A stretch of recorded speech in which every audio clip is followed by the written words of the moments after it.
siya iba sa ating lahat dahil parte po siya ng pamilya. At ngayong hapon, we would like to welcome, pwede hong palakpakan natin ang Lord for the life of our pastor, Pastor Cristina. Grazie per l'invito. Prima di che inizio vi devo portare i saluti della mia chiesa e del pastore che ti ha raccomandato personalmente, perché io dimentico sempre di portare i saluti. Non sono perfetto. Bago ko mag-umpisa, nais ko pong ipaabot ang mainit na pagbati mula sa church from Lugano sa bawat isa sa inyo dahil lagi ko hong nakakalimutang ipaabot ang mainit na pagbati from Lugano. Un'altra cosa che voglio dire, Isang bagay na nais kong idagdag ngayong hapon, avete un gruppo di lode veramente bravo. at Vogliamo fare un applauso. glory to God, palakpakan ho natin ang Lord dahil ang worship team is dedicated sa kanilang pangunguna sa pag-aawit. Sono veramente bravi, siete veramente bravi. Non nel senso che siete bravi, ma nel senso che siete consacrati. Hindi ho lang sa point na magaling, kundi consecrated sa Lord ang inyong pag-awit. Il primo passo è la consacrazione. Dahil ang pinakamahalagang first step is the consecration of the life towards the Lord. E ancora prima della consacrazione c'è il timore di Dio. At bago ho ang consecration sa Lord, bago dumating sa consecration sa Lord, meron hong fear of the Lord. Il timore di Dio è la ruota trainante. Dahil yun hong fear of the Lord, yun po yung hihila che ci porta verso il regno. na magdadala sa atin patungo sa kaharian ng Diyos. Prima il ragazzo, che non mi ricordo il nome, che gli dava la lode, Angelo, ha proclamato un versetto che nel Salmo 33, credo che sia il versetto 18, dove dice: gli occhi dell'Eterno sono su coloro che lo temono. Yung ating worship leader, may binanggit siya from Psalms 33 verse 18, nang sabi, the eye of the Lord is to those who fear Him and those who depend on His faithful love. La Bibbia, soprattutto i Salmi e i Proverbi, è pieno di questo versetto, Dahil del timore di Dio. ang aklat ho ng Proverbs at ng Book of Psalms, puno ho ng mga ganon na yung takot sa Diyos. La Bibbia ci parla anche di cercare il Signore, no? At ang Bible nagsasabi na, dear brothers and sisters, Geremia 33:3 dice: invocami e io ti risponderò. at ang sabi ho ng Jeremiah 33:3, call me, tawagin niyo ako sa panahon ng pagkabalisa at ako'y tutugon. Però io posso cercare il Signore perché ho un bisogno. At pwede ho nating hanapin ang Diyos dahil sa may pangangailangan ng bawat isa sa atin. Non necessariamente perché lo temo. Hindi ho kailangan dahil, hindi sa parte ng may pangangailangan lamang. Mentre il timore di Dio è qualcos'altro. Dahil yung takot sa Diyos is something else. Nei Proverbi è scritto che il timore dell'Eterno è il principio della sapienza. Dahil the fear of the Lord is the beginning of wisdom. La sapienza è qualcosa che lo Spirito ci ha dato ed è un frutto dello Spirito. At ang wisdom is one of the gifts and bigay po ng Banal na Santong Espiritu sa bawat isa sa atin. Amen. Non Amen. è su questo che voglio predicare, però ho voluto dire questo. Sentivo nel cuore di Dio. Hindi ho ako sa ganitong parte magpe-preach, pero nararamdaman ko sa aking puso at nais kong ipabot sa bawat isa sa inyo. Quindi adesso andiamo alla parola, apriamo le Bibbie in Giovanni capitolo 11. At nais kong makibukas kayo sa aklat ni Juan sa chapter 11. E leggeremo dal 33 al 40. Mag-umpisa ho tayo sa verse 41, 33 hanggang from John chapter 11 from verse 33 hanggang 41. Amen. Basahin ko sa Tagalog po ang aking Bible. At nang makita nga ni Jesus na siya ay tumatangis at gayon din ang mga Hudyong nagsisitangis na kasama niyang dumating, ay nalagim siya ng Espiritu at nagugulumihan at sinabi, saan niyo siya inilagay? Sinabi nila sa kanya, Panginoon, halika tignan mo. Tumangis si Jesus. Sinabi ng mga Hudyo, tignan ninyo kung gaano ang pag-ibig niya sa kanya. Datapwat ang ilan sa kanila ay nagsipagsabi, Hindi baga nagawa ng taong ito na magpadilat ng mga mata ng bulag, na ang taong ito naman ay huwag mamatay. Si Jesus nga sa muling pagkalagim sa kanyang sarili, naparoon sa libingan. Iyon nga isang yungib at mayroong isang batong nakatakip sa ibabaw noon. Sinabi ni Jesus, alisin ninyo ang bato. Si Maria, na kapatid niyang namatay, ay sinabi sa kanya, Panginoon, sa ngayon ay nabubulok na ang bangkay sapagkat 4 na araw na siyang namatay. Verse 40, sinabi sa kanya ni Jesus, di ba guys sinabi ko sa iyo na kung ikaw ay sasampalataya, ay makikita mo ang kalwalhatian ng Diyos. 41, kaya inalis nilang bato at itiningin ni Jesus sa taas ang kanyang mga mata at sinabi, Ama, nagpapasalamat ako sa iyo na ako'y iyong dininig. Amen. Padre, nel nome di Gesù ti voglio ringraziare per questo momento. Questa parola possa entrare nei cuori di ognuno di noi, Signore, e portare cambiamento, trasformazione. Perché abbiamo bisogno di essere trasformati. Siamo negli ultimi tempi. Spirito di Dio, abbiamo bisogno della tua presenza, perché tu sei colui che ci trasforma. Prendi tu la preeminenza ancora di questo momento, nel nome di Gesù. Amen. Amen. Quindi conosciamo tutti questa storia, vero? At alam po nating lahat ang kwentong ito. Bisogna dire che Gesù aveva un buon rapporto con questa famiglia. At dito natin makikita na si Jesus ay isang may magandang relasyon sa taong namatay. Gesù è l'amico di tutti, o no? Si Jesus ay kaibigan ng lahat. Tama. Però con questa famiglia aveva una relazione. Perché? Pero sa pamilyahong ito, special po yung kanyang relationship. Perché lo cercavano. Dahil hinahanap siya. Il principio per avere comunione con Dio è cercarlo. Ang isang prinsipyo na para magkaroon tayo ng close communion sa Lord is yung hanapin natin siya. Ma non bisogna cercarlo così tanto per. Hindi lang bastang hinahanap lang, Bisogna cercarlo con il cuore. pero hahanapin ng bukal sa puso. Geremia 29:13 dice: Mi cercherete e mi troverete se mi cercherete con tutto il vostro cuore. Jeremiah 29:13 ang sabi, kung ako inyong hahanapin ng buong puso, ako inyong masusumpungan. Se mi cercherete. Kung ako inyong hahanapin. La parola se, io non so cosa è il significato nelle Filippine, ma in italiano qui abbiamo tanti giovani che escono dalla scuola italiana, giusto? Dito maraming mga estudyanteng mga Pilipino pero nasa Italian school. Hindi ko alam kung ano ibig sabihin ng se. I think the word se means kung.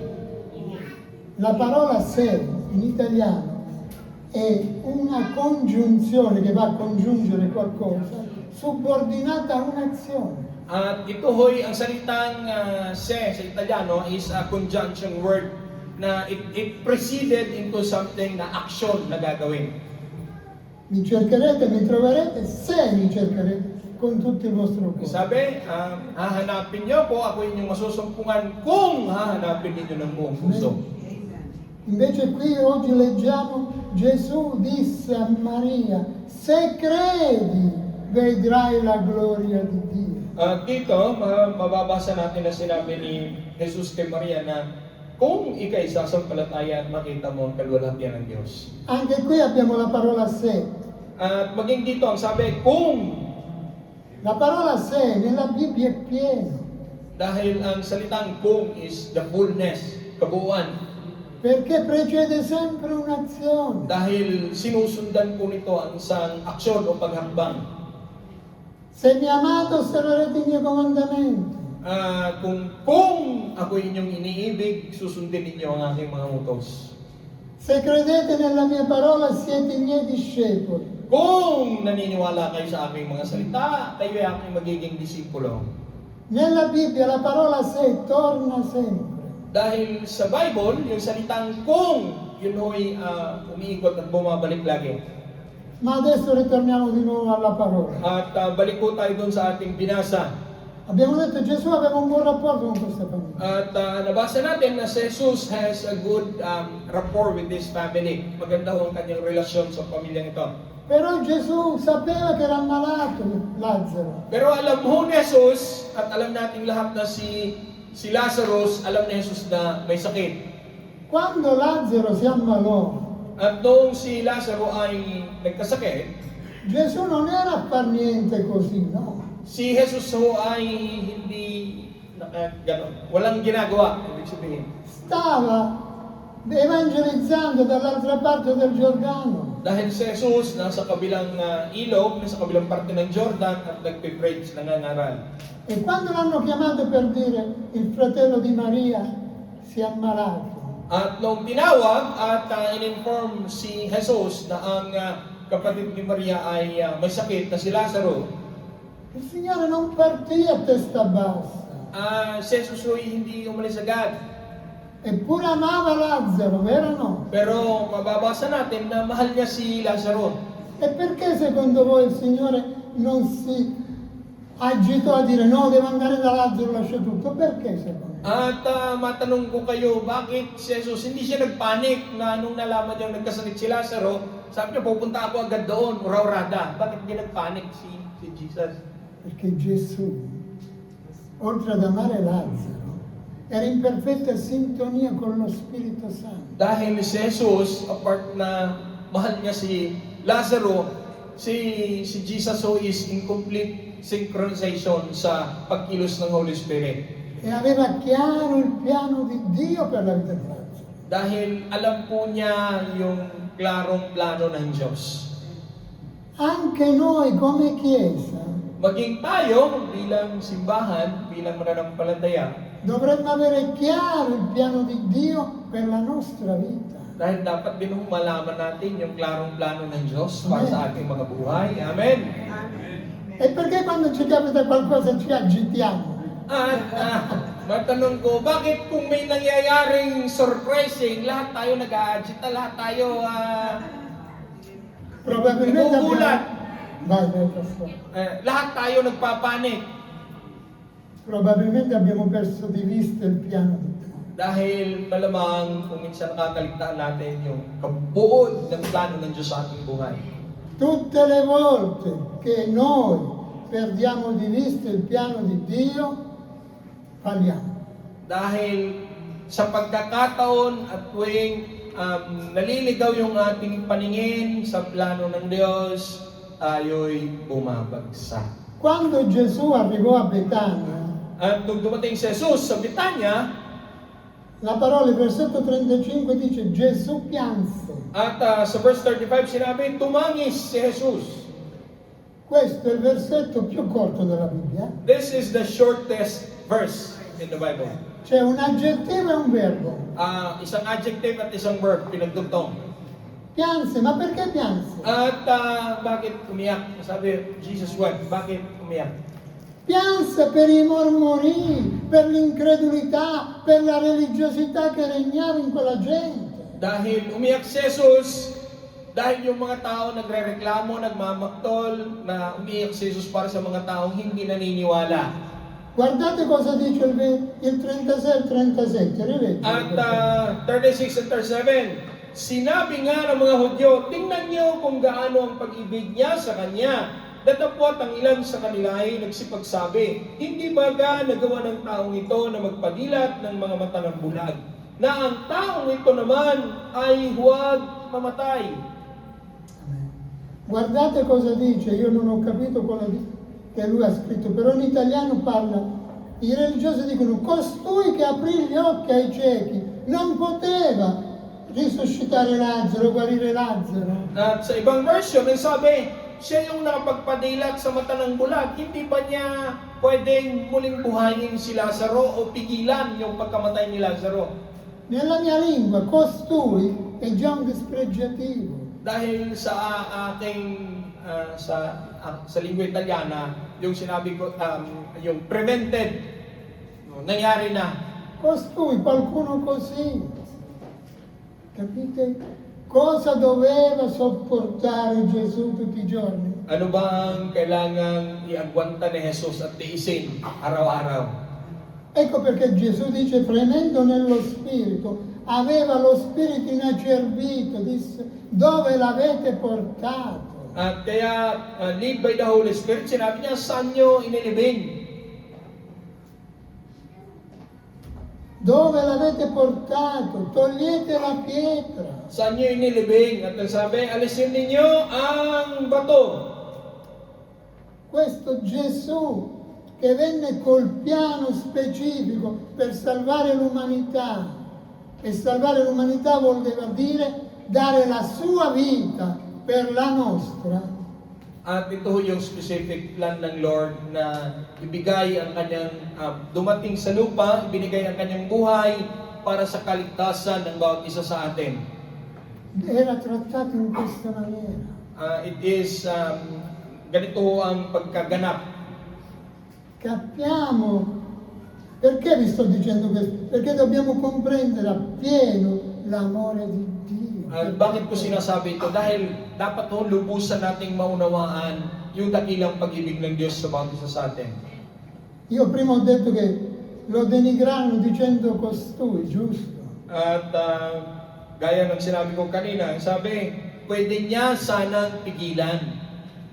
Forse noi non diremo mai costui, Maaring tayo, hindi rin natin masabi, pwede sana na wag, lo conosciamo come figlio di Dio, na kilala natin bilang anak ng Diyos, Jesus. anche perché se non lo conoscessimo come figli di Dio non potremmo essere salvati. Dahil kung hindi natin siya kikilalanin bilang anak ng Diyos, hindi naman tayo maliligtas.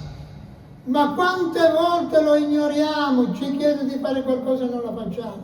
At sa mga ilang pagkakataon na si Jesus nag-request sa atin na gumawa ng isang bagay, pero patuloy natin ini-ignore, hindi natin pinapansin. Quante volte anteponiamo le nostre priorità al piano di Dio. At makailang ulit na mas nauuna natin yung ating gusto kaysa sa plano ng Diyos. Molte volte. Maraming beses, maraming ulit. Almeno una volta tutti noi l'abbiamo fatto. Io per primo, At siguro kahit isang beses man lang sa ating mga buhay, lahat tayo, ako ang mauna. Ma al versetto 39 l'amore di Dio prevale sempre. Dahil sa verse 39, yung pag-ibig ng Diyos ang mas nakakahigit sa lahat. Gesù disse, togliete via la pietra. At sinabi ni Jesus, alisin ninyo ang bato. C'era un problema, Pero may problema. forse più di uno, Sa tingin ko higit sa isang problema dito. ma adesso evidenziamo questo. At we will highlight lahat.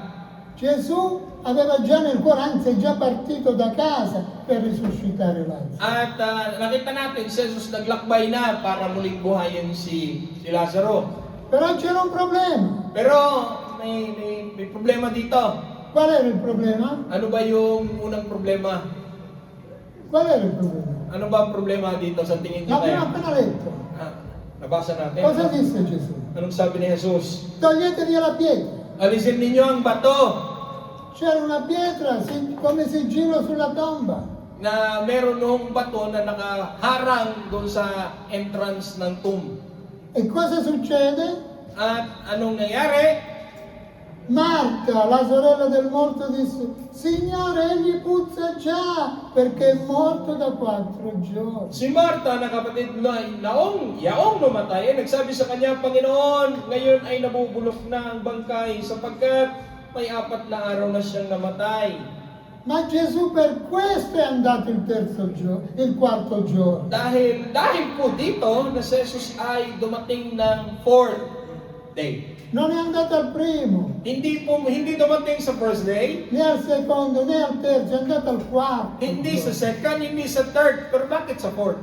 Proprio perché il 4º giorno, fino al 3º giorno, c'è una speranza che il morto possa risuscitare nella cultura ebraica. Dahil sa Jewish culture, between third and fourth day, meron nung malaking possibility na lalo tigit sa third day, may malaking possibility na pwedeng mabuhay pang muli.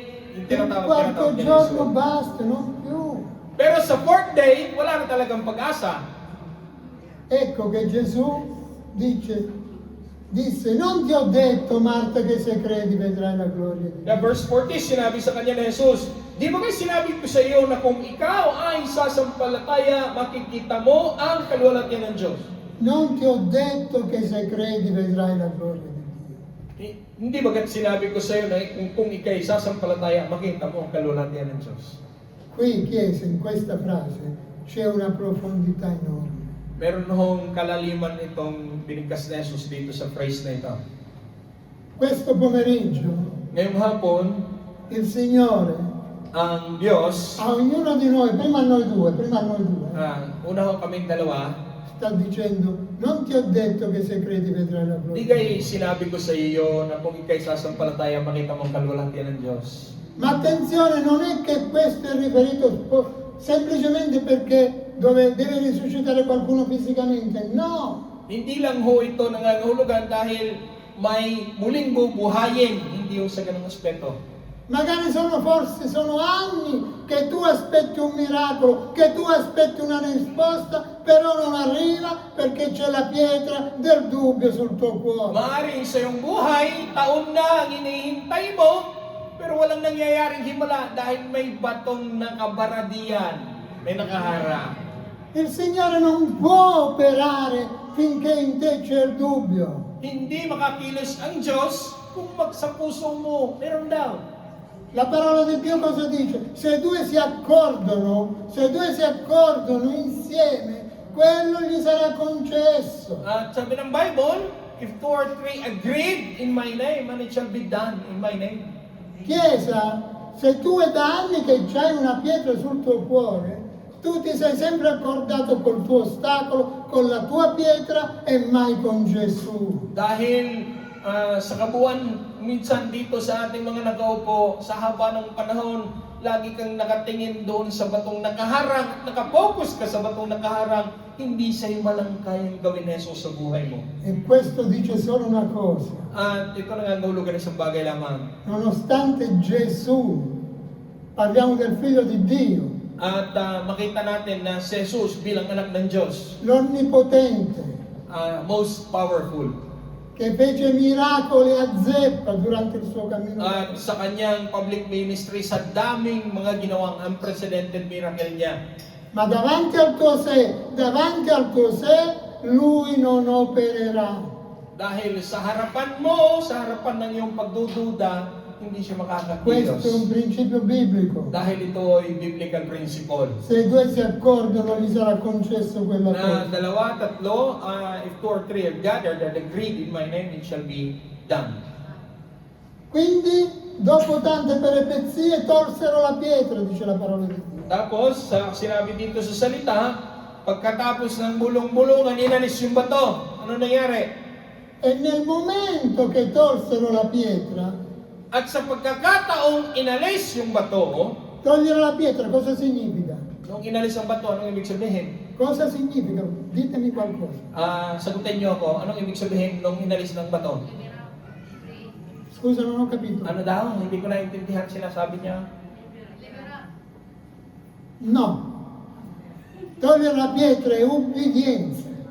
Ang sinabi ni Jesus na alisin niyo ang bato, it signifies obedience. La prima azione quando Dio ti chiede qualcosa è l'ubbidienza. Dahil the first thing that you do when God tells you to do something is obedience. Poi vedrai il miracolo. Saka niyo makikita ang himala. Kasi sinabi ni Jesus, alisin niyo ang bato. Inalis nila. Quando è che Gesù gridò Lazzaro vieni fuori? At ilang beses sumigaw si Jesus, lumabas ka Lazaro. Dopo che hanno tolto la pietra. Matapos, inalis yung Io bato. credo che quest'oggi qua ci sono tante pietre, tanti massi, che ognuno di voi deve togliere. Non ve la toglie il Signore la pietra, dovete toglierla voi. Dahil ilan sa atin dito nakaupo, may mga batong nakaharang. Hindi ang Diyos ang mag-aalis niyan, ikaw mismo ang mag-aalis niyan.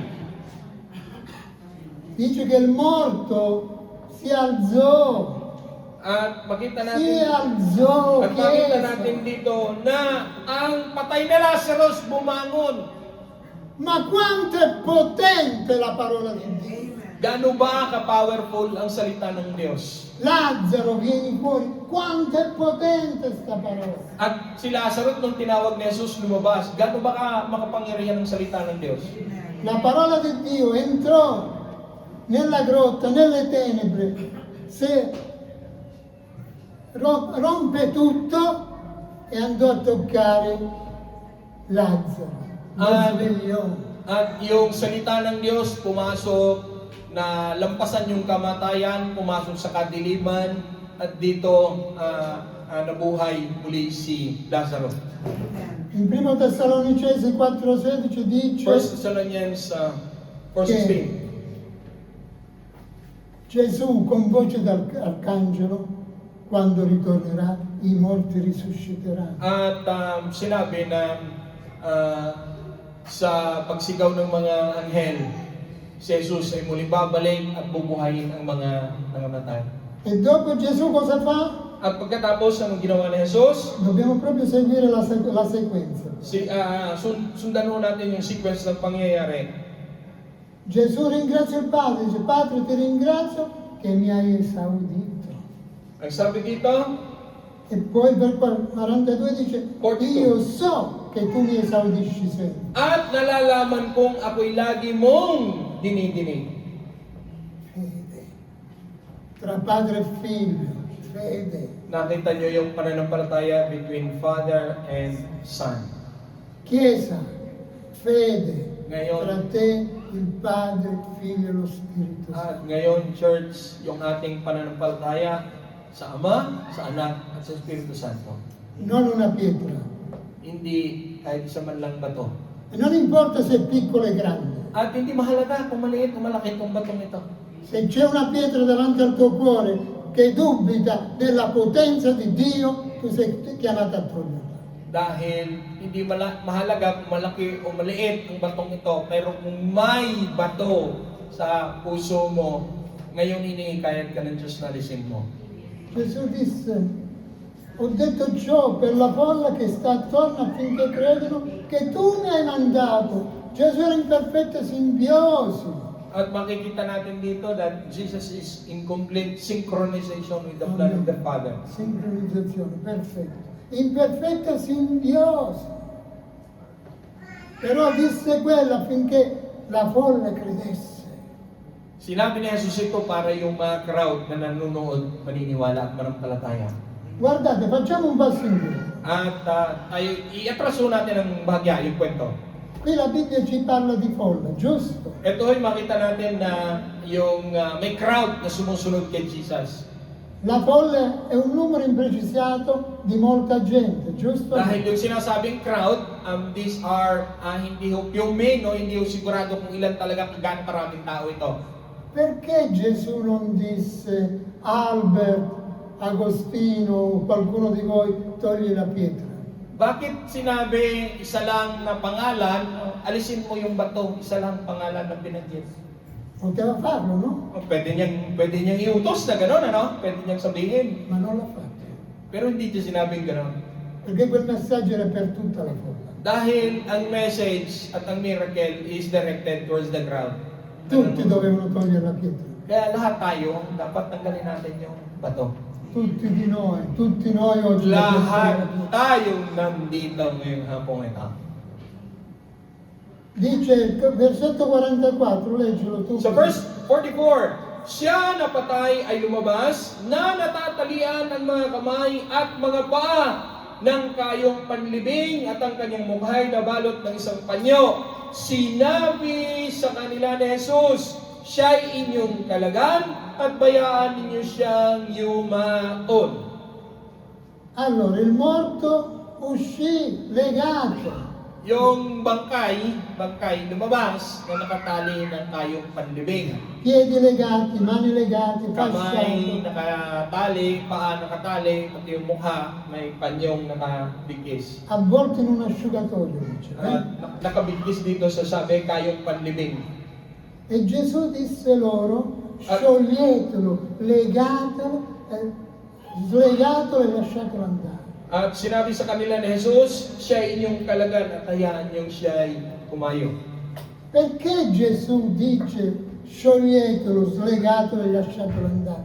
Cosa significa per noi oggi? Bakit In sinabi ni questo momento? Jesus sa kanila na inyo siyang kalagan at pabayaan niyo siyang yumaon? Ano ba ang significance nito sa panahon natin ngayon at sa bawat isa sa atin ngayon? Cosa significa? Ano Datemi ba una ang, risposta. ano ba ang ibig sabihin? Ano ba ang naisipahiwatig nito sa bawat isa sa atin? A me Sagutin piace niyo. coinvolgervi, capito? Sagutin niyo ako at nais kong i-involve kayo dito sa ating discussion. Abbiamo bisogno dell'aiuto delle altre. Non sento di qua, io sono, alla mia età sento poco, credo un po'. Pasensya na ako kayo, hindi ko kayo naririnig sa ganitong edad ko. Cosa ha detto? Abbiamo bisogno dell'aiuto delle altre. Amen, amen, amen. Te l'ha detto te? Bravissimo. Perché vedete, è molto facile convertire le persone, ok? Mas madali hong i-convert yung isang tao. Ma è molto più difficile discepolare. Pero mas mahirap na i-disciple yung isang mananampalataya.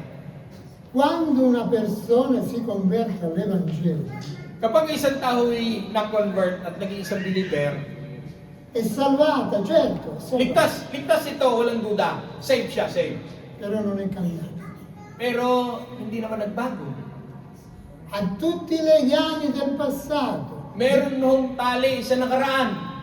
del giorno prima, di un'ora prima. May tali ho sa kahapon, sa isang ora, 1 hour ago, 2 hours ago. Se una persona si converte adesso alle 4, alle 3 era ancora nel peccato della morte, quindi è legata. Kasi kung tumanggap ho ng 4 o'clock, probablemente 3 o'clock, noong alas 3, namumuhay pa ng may makasalanan. Quindi siamo noi che dobbiamo scioglierli e sostenerli, portarli, accompagnarli, educarli nella nuova vita. Kasi tayo ho ang magkakalag, ang magkakalas, at tayo ho ang mag-a-accompany ng ating pananampalataya into a new life. Questo è molto importante. Ito ho'y napakahalagang mensahe ng Diyos sa bawat isa sa atin. Quando noi discepoliamo qualcuno, Kapag dinidisciple na natin yung somebody, scusate, quando noi si converte qualcuno con noi, dahil kapag tumanggap na ho ang naging isang mananampalataya na yung isang tao, se poi non lo discepoli, pero hindi natin nadi-disciple, non metti il fondamento hindi ho na-establish yung fundamentals ng pananampalataya della parola di Dio, sa salita ng Diyos. si perdono. Nawawala ho. Il diavolo li confonde e li porta via di nuovo. At ang tendency, hihilain uli ng kaaway pabalik sa mundo. Ma un'altra cosa che vi voglio dire, At isang bagay ho ang nais ko rin kasi ngayong hapon, la parola di Dio è potente, vero? na ang salita ng Diyos ay makapangyarihan. Dio parlò con voce tuonante, Gesù, Dahil ang salita ng Diyos is like thunder. ma c'era la manifestazione dello Spirito di Dio. Pero nandun ho yung manifestation ng Holy Spirit sa salita. Guardate cosa dice 1 Corinzi 15, Sa 1 Corinthians 15, leggiamo il versetto 14 e 15 per favore. verse 14 and 15. At kung si Kristo ay hindi muling nabuhay, ay walang kabuluhan ang aming mga pangangaral. Wala rin namang kabuluhan ang inyong pananampalataya. Verse 15. Oo, at kami ay nasusumpungang mga saksing bulaan tungkol sa Diyos, sapagkat aming nasaksihan tungkol sa Diyos ang kanyang muling binuhay na si Kristo, na hindi siya muling nabuhay kung tunay nga ang mga patay ay hindi muling binubuhay. Vedete cosa dice qua? Qui c'è un aspetto importante. Dahil may isa hong aspect na napakahalaga sa punto na to. Paolo dice, se dunque, se non ci fosse la resurrezione, neanche Cristo sarebbe risuscitato. Dahil ang sabi ni Paul, kung totoong walang muling pagkabuhay, maging si Kristo hindi muling nabuhay. Quindi se Cristo non fosse risuscitato dai morti, Dahil kung si Jesus ay hindi muling nabuhay mula sa mga patay, che cosa testimoniamo? La morte di Cristo. ano ba ang ating testimony? Yung si Jesus na namatay. Uy, basta.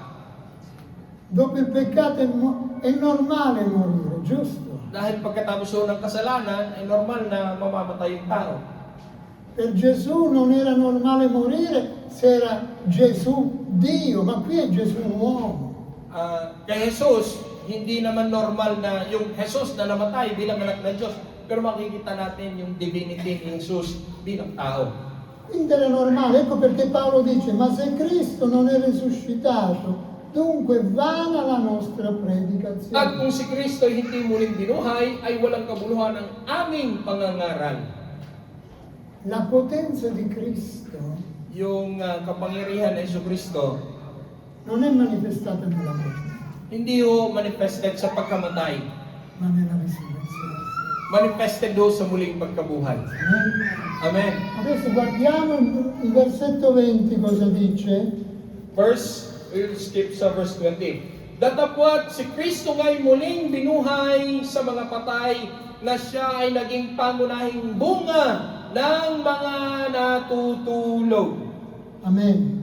Dice qua espressamente, Cristo risuscitato dai morti è la primizia di coloro che dormono. Sabi, pangunahing bunga ng mga natutulog. Cristo è la primizia dei figli di Dio che dormono, che sono risuscitati. Quindi i figli di Dio non muoiono, ma riposano, dormono. Ang mga anak ng Diyos hindi namamatay, hindi nagpapahinga lang, natutulog. Un altro aspetto, At isang aspect ko dito na mahalaga. abbiamo visto che Gesù ha risuscitato Lazzaro, no? Nakita Lazzaro natin, viene fuori. nakita natin na si Jesus, muli niyang binuhay si Lazaro at si Lazarus ay lumabas sa libingan.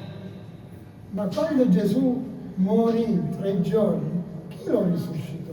At noong si Jesus po ay namatay na 3 araw, sino ang muling bumuhay sa kanya? Qualcuno di noi? Io Sino no, ba? eh. Sino Io sa inyo? no. Ako hindi ko binuhay si Kristo. Io Sino ba? questa responsabilità non me la prendo. Hindi ho akin ang responsibilidad na muling buhayin si Kristo nung siya'y namatay 3 araw. La potenza dello Spirito. Yun hong kapangyarihan ng banal na Santong Espiritu. Quando lì, come Gesù chiamò Lazzaro, lo Spirito Santo dice, Gesù, vieni fuori, tempo scaduto, vieni fuori, tu devi risuscitare perché dobbiamo dare un segno forte alla Chiesa. At kagaya ho ng ginawa ni Jesus kay Lazarus, ganun din ho ang Holy Spirit kay Jesus nung si Jesus ay nasa libingan na Jesus kailangan mo ng muling mabuhay dahil oras na nabigyan natin ng mensahe ang buong mundo. Quindi alla fine di questo bel messaggio, At sa dulo ng mensaheng ito ngayong hapon, il contenuto più grande è la risurrezione ang context ho na pinakamalaki is the resurrection e la simbiosi tra Gesù e lo Spirito. at yung synchronization, pagkakadugtong at pagkakaugnay ni Jesus at ang Holy Spirit. Questo rende una Chiesa vittoriosa. Ito ho ang nagkakaloob ng katagumpayan sa bawat mananampalataya. Questo pomeriggio Ngayong hapon, non sono io, hindi ako.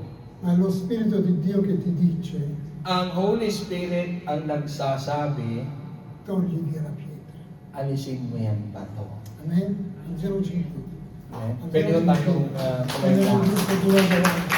And I'm calling yung worship team to please come up here. E vi dirò di più, mentre il gruppo viene avanti, At ako'y may dudugtong habang tayo'y nag-aawitan. io non prego per nessuno oggi, Hindi ko ako magpipray particularly for somebody ngayong hapon. ma vi dico anche perché. At para sa bawat isa sa atin. Voi non avete bisogno che qualcuno prega per voi oggi. You don't need anyone to particularly pray for you today. Avete bisogno di venire davanti Meron hong paghihikayat ng Diyos na kayo'y humakbang dito sa unahan. come segno di ubbidienza Bilang tanda ng pagsunod affinché potete dire al Signore, na pwede nating ikayatin, hilingin sa Diyos Signore, io tolgo la pietra del mio cuore. na ikayatin natin at sabihin sa Diyos na, Panginoon, inaalis ko yung bato na nakaharang sa aking puso. affinché tu mi possa guarire, Na ako'y pwede mong pagalingin, mi possa liberare, pwede mong palayain, mi possa nutrire at pwede mo akong palakasin, e mi puoi dare rivelazione, at pagkalooban ng kapahayagan mo. perché io ho bisogno della rivelazione della tua parola. Dahil nais kong makarinig ng kapahayagan mula sa iyong salita. Non ho bisogno del pastore Agostino, Hindi nyo kailangan ng isang Pastor Agostino. ho bisogno della rivelazione della tua parola. Kailangan ng revelation ng Lord.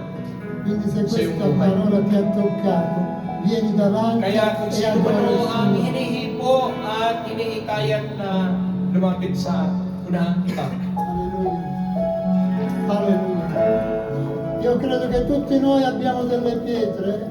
Ako naniniwala na one way or another, lahat tayo may mga bato sa ating pusong nakaharang at nakabara. Il Signore ti sta dicendo, figlio mio, figlia mia, togli la zavorra del cuore, perché finché c'è quella zavorra io non posso riempire il tuo cuore. Ma nel momento che tu la togli, io lo riempio. Ngayong hapon, hinikayat tayo ng Diyos na isuko mo yung bara at harang sa puso mo. Dahil hanggang nandyan yung bara, hindi ako maaaring pumilos sa buhay mo. E vi prego, non siamo passivi, At, alziamo le mani at nais insieme. kong encourage sa bawat isa. Ringrazia, adoralo, Nais lodalo. kong sumamba